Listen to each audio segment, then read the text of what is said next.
Tantor Audio, a division of Recorded Books, presents Bay by Gianni Holmes. Narrated by John Solo. 1. Gerald. Buzz. The god-awful sound of the doorbell almost gave me a heart attack. I placed a hand over my heart and inhaled deeply. I needed to have someone fix the broken thing, but I kept putting it off. Company didn't show up at my doorstep these days, so I figured it could wait. The boxes piled along the hall made me wince. Damn it, why hadn't I moved them yet? The empty house was waiting to be filled. I had everything I needed to furnish the house, but couldn't summon up the energy to care. I'd only cooked tonight because for the first time since I'd downsized, I had a visitor. Dad! Fable's bright smile was everything I didn't know I needed. He looked vibrant, with rosy cheeks and his dark hair slicked back from his face. Seeing him no longer hiding behind his hair made my heart light. He looked happy. At least one good thing remained in my life. Against all odds, I still had a relationship with him, even though my wife, his mother, had nearly implicated me in the attempt on his life 15 months ago. Son, you made it. An engine purred to life. Tension filled my shoulders, and I straightened my spine.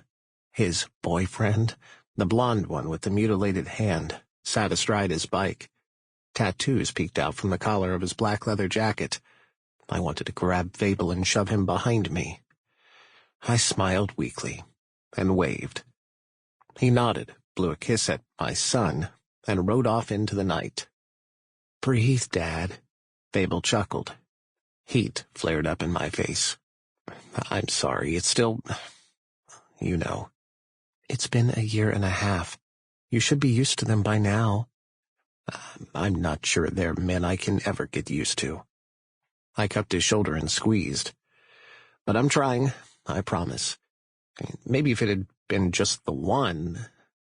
A flush stained his cheeks and he ducked his head, reminding me of the shy, obedient kid he used to be. If only I'd been firmer with his mother about leaving him be. It's not that bad. He raised his head and frowned.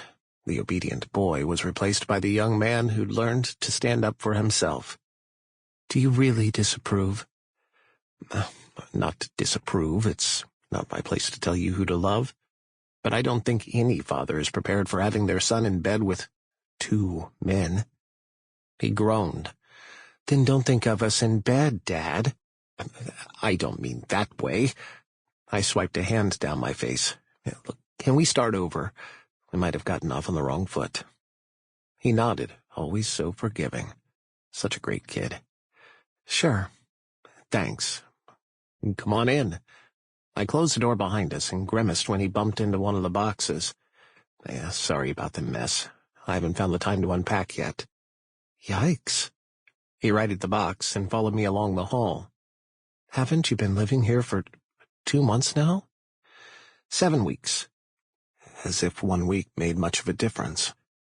I'll get to it eventually. Do you want some help? It's fine. I'll handle it when I'm ready. I led him to the kitchen. Do you mind if we eat in here? The dining room isn't furnished yet. Sure, this is fine. I eat in the kitchen with Daddy and Papa, too. Sometimes Daddy makes us sit at the dining table, though, but other times we just pig out in front of the TV. That's nice. Had I ever pigged out anywhere before? I'd certainly never eaten in front of the television. Growing up, my parents hadn't allowed it. Meals were taken at the dining room table. As I became an adult, I'd adopted the same principles for my family. Had I been too rigid with Fable? I take it everything is going great for you? I took out a bottle of wine, then paused. Yep, he was old enough to drink now. Oh, time sure flew by quickly. I poured us both a glass. Thank you. It is. Fable accepted the glass and took a sip. They're both good to me. You will tell me if they aren't, right? He nodded. But you don't have to worry. They would never mistreat me. I swallowed my doubts instead of raising them. They were evil men, notorious for crime and violence in Smoky Vale. How could he be so certain they wouldn't mistreat him eventually? I'd been married for over 15 years, and I'd never realized what my wife was capable of. Now she was in prison, sentenced to 20 years for the attempted murder and abduction of her son.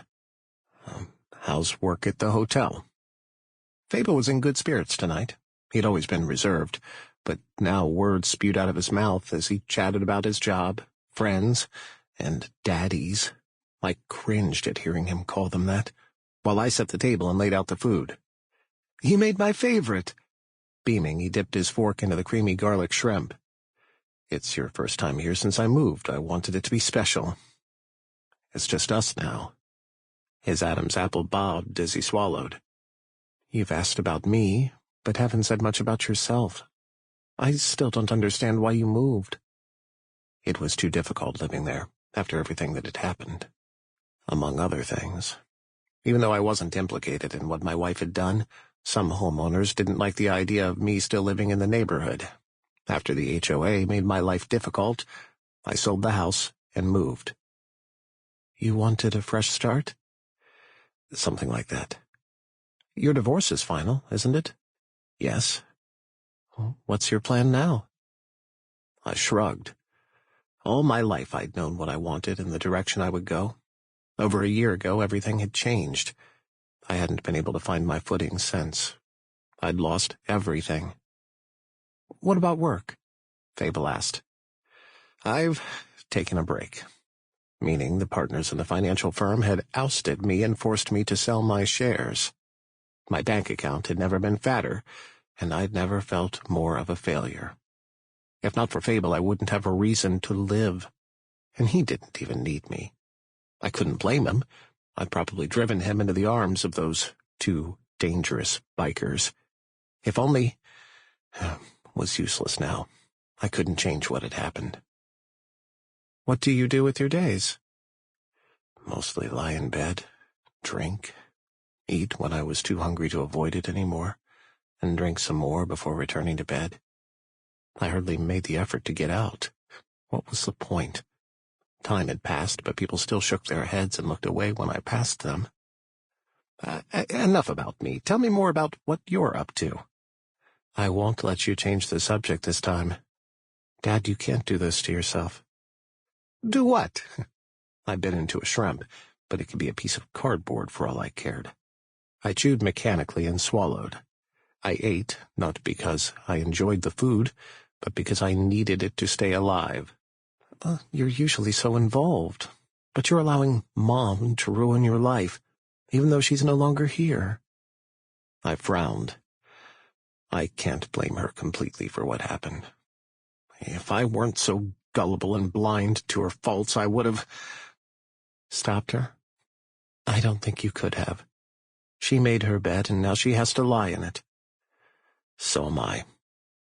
I dropped my fork, which clattered onto the plate, and wiped my lips with my napkin. Things will get better with time. How long? It's been 1.5 years, and we were married for 17. You owe her no loyalty when she tried to kill your son. I know. Believe me, I know. Then what's the problem? I'm worried about you, Dad. He reached across the table and placed a hand over mine. You've lost weight, way too much. It's not good for you to be alone at home all the time like this. You gotta promise me to get out of here and do something. Like what? My friends have all turned their backs on me. Going out is worse than staying home. Silence stretched between us. He ate while I pushed my food around. I'd thought my weight loss was only visible to me. I'd had to buy new clothes, as my pants didn't fit around my waist anymore. I'd never been a huge man to begin with, and now the mirror only showed gaunt cheekbones and hollow eyes. When we'd finished eating, I cleared the table and got us both a slice of pecan pie. Do you want some coffee? Yes, please. Cream and sugar? You remember. Of course I do. I brought over 2 cups of coffee and rejoined him at the table. I had my shortcomings and regret, but I was and still am happy to be your father. Thanks for not pushing me away. Why would I? I snorted. for doing such a poor job of protecting you from your mother. It's just that whenever I tried to talk to her about her attitude, she had this way of reminding me I wasn't your biological father, and had less of a say where you were concerned. I should have realized that was her way of making me back down, because I thought I was overstepping my boundary. You never treated me as less of a son because I'm not yours biologically. That's because I saw you as a son. It didn't matter to me how you came into my life. Fable traced his finger along the rim of the mug. Can I ask you something? Sure, go ahead.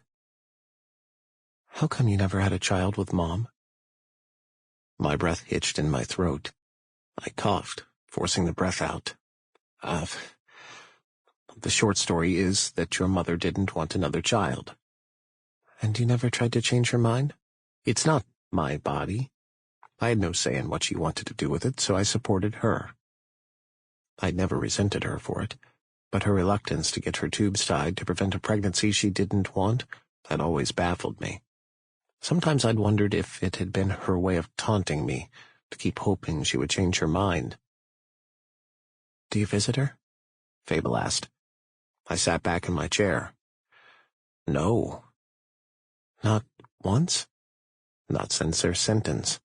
Her lawyer and mine handle everything between us. I crossed my arms. Why? You want to see her? He was shaking his head even before I finished. I never want to see her face ever again. Let's not talk about your mother. You have a point that I should get to know your boyfriends. What are they like? The angry lines on his face evened out, and a dreamy look shimmered in his eyes. He couldn't gush enough about his men. Good Lord, the way he called them daddies left me uncomfortable. But he had also called Claude, his first boyfriend, that. I smiled weakly while he talked about how wonderful they were to him. At least that was something.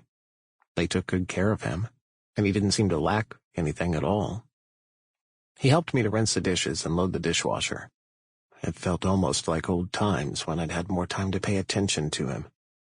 I'd put him on a stool so he could reach the sink to help me wash the plates before I became mayor, and we had a butler in the big house. You okay, Dad? I snapped out of my daze. Fable was staring at me, the corners of his eyes creased with concern. Yes, I'm fine. He checked his watch. Zach is almost here to pick me up. Do you want me to tell him not to bother? I could spend the night. My heart skipped a beat. I would love that. To not be alone for one night. I'm sorry, but the guest bedroom's not furnished yet.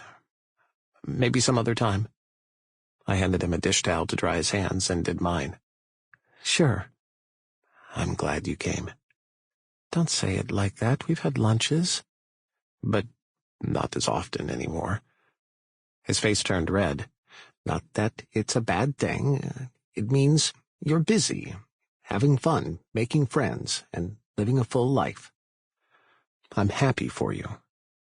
Fable sighed. I'm going to invite you to a party, but don't answer right now. I want you to think about it and then let me know your answer. Oh? What party? My papa, Booker. He's the vice president of the Grim Reapers, and we're throwing him a birthday party this weekend at the clubhouse. Everyone's going to be there. I'd love it if you could make it.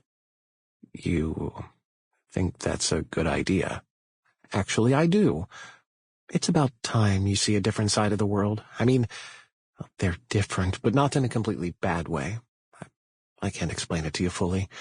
When I told you about them tonight, I could see you're still struggling with accepting my life now. It's easy to judge, though, since you don't know them. And I'm not saying they're good, not 100% of the time, but their hearts are in the right place. They are men who will have your back and won't betray you. You see how all your friends abandoned you after what had happened? The Reapers would never do that to one of their own. But I can only say the words. Until you experience it for yourself, you won't understand. So, think about it. And let me know if you want to get to know this side of my family. I really hope you can. You're my father, And my men will be there for you the way they are for me, but you have to let them in, and not judge them so much." A horn blasted in the night, and Fable's face lit up. "That's Zach now. Please think about it, and let me know." This Zach guy couldn't even come up to the front door and knock? "Let me walk you out. You'll think about what I said?" How could I say no to him? I sighed and opened the front door. "I will." "Thank you." He wrapped his arms around my middle in a quick hug. "You deserve to be happy, too. She's not controlling you anymore." Before I could say anything, Fable ran down the steps toward the two bikers. The other one, the VP of the Grim Reapers, had come too. He scared me even more than the blonde one. Tattoos aside, the blonde had a sweet, handsome face. Booker was the opposite, his features hard and his presence ominous. He took off his helmet and smiled, which transformed his features. I should go back inside, but that smile held me rooted to the spot. He didn't look as scary when he wasn't scowling. I could almost see why my son was in love with him. "Papa, you're here too!" Fable threw himself at the man, who pulled him closer and fused their lips together. Zach hopped off his bike and walked to them, hands on his hips. He said something that was too low for me to hear. Fable laughed and kissed him too, while Booker watched in amusement. Neither of the two men seemed concerned. They were carrying on with my son right under my nose. I simultaneously wanted to poke my eyes out and to observe them some more. Together, they didn't seem so different from other couples. They were both smacking kisses to Fable's cheeks, to the boy's delight. His laugh made me smile. Who knew ruthless men like them could be so affectionate? Their heads swung in my direction. Damn, what would they think of me watching? "Have a safe ride home," I waved, then ran back inside the house. Fable wanted me to go to a party with those men? But there would be an entire club of them. I wanted to understand how he could sleep with guys like these. I truly did, but everything I'd stood for over the years warred with accepting what they were. Before I became the mayor, I'd actively supported efforts to dismantle the biker clubs in Smoky Vale. During my term, I'd fought to destabilize their gangs without avail. It had always been a thorn in my side, not being able to deliver on that campaign promise. How could I now eat and drink with them? But he's your son. At least make an effort. Sighing, I stared at the boxes. They didn't just line the hall, but were stacked in the garage and the spare bedroom as well. I really should unbox them all. But the thought of going through my stuff and opening up memories was too much. I walked to the kitchen and finished the bottle of wine I'd opened during dinner.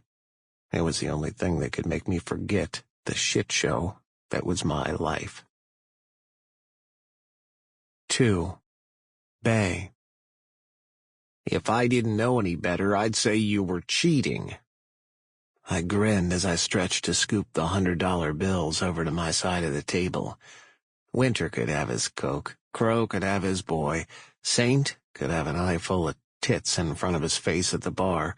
I'd rather throw down some serious cash in a bet and have my luck converted into winnings. This was my 4th winning hand of the night, and I was running out of players who wanted to challenge me. "Son of a bitch is a lucky mofo," Winter said around the cigarette tucked at the corner of his lips. He knew better than to join in, so he stood over the table observing me taking these reapers' money. Now none of us play with him anymore. The large man sitting opposite me frowned. He was the one who'd questioned whether I was cheating, and now had a determined gleam in his eyes I was keen on. Of all the brothers in the club, he was closest in size to me. He also had a filthy mouth. He said whatever came to his mind. No apology. I liked him.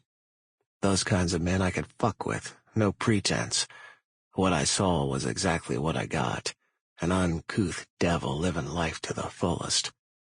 Now those twins were something else. They didn't say much, but communicated with each other using their eyes. If they hadn't lost, I would have accused them of cheating. Now that I look closer, though, maybe I'd been mistaken about what they were communicating. Some serious tension crackled between those two. "I'll give you a chance to earn it back," I smirked. The twins rose to their feet at the same time. "We're out," the one who always carried a whip like he was in the Wild West announced. "Come on." I didn't need their money. They could have it all back when I was done. I just needed to keep pushing my lucky streak. "Don't quit now, just one more game." "Nope," the same twin replied. "We got other things to tend to."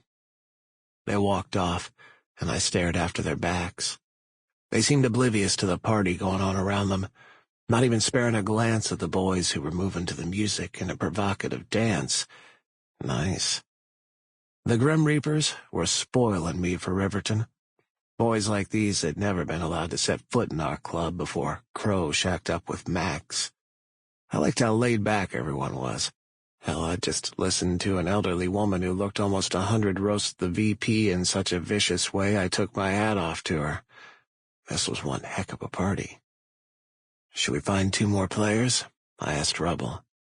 He was watching a short-haired brunette with glasses doing an awkward dance. Yeah, sure." A second later, he walked away from the table toward the boy. I turned to Winter, who laughed. "Don't even think about it. I swore never to play with you again after you won the deed to my house back in Riverton." "I gave it back, didn't I?" "Because Crow made you." "Man, Crow didn't make me do shit," I grumbled. I scanned the clubhouse for willing, or not so willing, victims. Saint stood at the bar nursing a bottle of beer. He seemed keen on the topless bartender chatting to him. How he wasn't staring at their chest the whole time was astonishing. They had a great rack, perky breasts and sweet cherry-sized nipples. I could have tapped that ass, but my brother seemed interested, so I wouldn't act on it. If no one else was gonna gamble with me, I might as well snag someone for the night. The pretty boys dancing were fun to watch, but my dick didn't seem into it tonight. I drained my bottle of beer and extended the empty bottle to Winter. "Give me another one, will you?" "Get it yourself. I'm about to go on round 2. A slender guy sidled up to Winter and leaned into his body. Winter grabbed a handful of the boy's junk and squeezed. He winked over the boy's head at me. "Want to join us?" The boy's face turned red, but he looked at me with a wistful expression. Those booty shorts he had on did him justice. Why the hell not? It wasn't every day guys like us could fuck around like this. Might as well get it all out of my system before we had to head back to Riverton. "Sure. We can work 'em into a sandwich." The boy clutched a handful of Winter's shirt, and I chuckled. "Let me get a bit of that sugar, yeah?" When I pulled him to my side, he came willingly and raised his head expectantly. Winter was watching us. The fucker was probably already hard. Movement beyond his shoulder caught my attention. A man lingered in the doorway, his gaze darting around. Dressed in gray slacks and a white long-sleeved shirt with a tie. He couldn't be any more of a misfit in a room full of men wearing shredded jeans and cuts. Who the hell was this party crasher? "Bay." Winter's voice snapped me out of my daze. "Yeah? You coming, or what?" He gestured at the boy I still held on to. I released his waist and gently pushed the boy back in Winter's direction. "You go. Maybe later." My gaze drifted back to the man who couldn't seem to make up his mind whether he was coming or going. Winter laughed softly and said something about me not playing with my food. I flashed him the middle finger. His robust laugh got louder, pulling the attention of the newcomer. The man took a step back. His timid look made me want to chase him if he dared to run. His dark brown hair was parted and combed neatly to the sides. He had to be almost twice my 26 years. Unlively eyes swept over me, then away. He didn't spare me a second glance. I wanted him to. "He's not interested, Bay," Winter said. "No? We'll see about that." I moved toward the man. Damn Winter for knowing me all too well. Was it so wrong to want to play with my food before I devoured it? "Dad, you came!"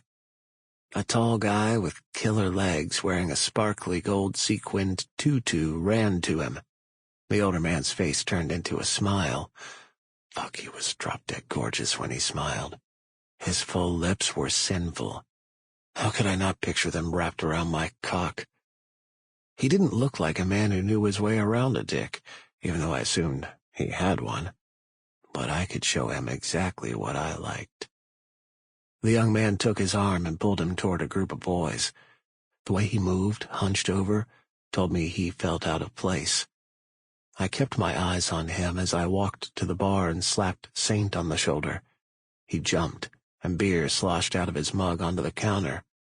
He nailed me with a scowl. "You wasted my drink. What do you want?" "Thought I'd join you and take in the sight." I nodded at Dove and winked. They laughed as they grabbed a rag and wiped down the counter. Their breasts swayed gently with each movement. "Go away," Saint growled, putting his hand on mine. "You're interrupting us here." "I just want to ask Dove a question." I slapped his hand away and sidled back to the bar. "Then ask and get lost." I hid my chuckle in a cough. I'd never seen Saint this smitten over someone before. He hadn't moved his ass off the stool since we had arrived. You'd think he had never seen someone topless before. Though granted, not many had as nice a rack as Dove. "You want to talk to this fool, Dove?" Saint jerked his thumb toward me. "Or do you want me to get rid of him for you?" Dove laughed. "He can ask a question." "Who's that?" I nodded at the man who'd snagged my interest. He was now sitting with the boys, a drink in hand, but while they chatted around him, he looked like he wanted to slink away. From his stiff posture, it wouldn't be far-fetched that he had a stick lodged up his ass. I would bet every dime I had that he didn't want to be here. "Well, that's a first," Dove said. "What?" "Usually when guys want to ask me a question, it's about me being topless or some shit. But here you're interested in the Reapers, boys? One word for you, Bay. Taken." "Taken?" "Yep, they're all taken." "I know that, not them. The older man they're with." "Who? Wentworth?" "If that's his name." "That's more than one question," Saint grumbled. When I glared at him, he shrugged. "Just saying. Cool your jets. Dove will be all yours again soon enough." Color stained his face. "They're not mine." But I bet my left testicle he wanted them to be. "Wentworth being here is new." Dove frowned. "Though it makes sense, since the VP's boy is his stepson." "So he's never been here before?" "You kidding me? He hates bikers." Ah, that explained the tight expression. "Why?" "You gotta ask why. He's the opposite of us. I'm surprised he didn't burst into flames the second he entered." Dove snorted. "Be right back." They hurried over to serve someone else, leaving me alone with Saint, who followed them with their eyes. "Earth to Saint!" I snapped my fingers in front of his face. "Good God, I don't think that beer's helping with your thirst." "Fuck off," he grimaced. "Is it so obvious?" "You might as well have hearts stamped on your forehead when talking to them. Maybe walk away for a sec, yeah?" "Shit. You're right." He climbed to his feet, beer mug in hand. When Dove walked back to us, Saint gestured we were taking a seat. They nodded, but they looked disappointed to see my brother go. Saint and I sat at the table where I'd been gambling with the Reapers. "Blackjack?" I asked. "Nah, man, you know we don't play with you anymore." "Come on, gentleman's bet." "Except you'd have to be a fucking gentleman first, and neither of us is that." I chuckled. I'm going stir-crazy here. Dealing him a hand from the deck, I sat back and didn't give him an option. With a sigh, he peered under his card. "Hit me." I dealt him a card and peeked over his shoulder. The Wentworth guy had inched away from the boys. Standing against a wall with what looked like a death grip on his Budweiser, he raised his other hand and brushed his already perfect hair, as if checking to ensure everything was... Sample complete. Ready to continue?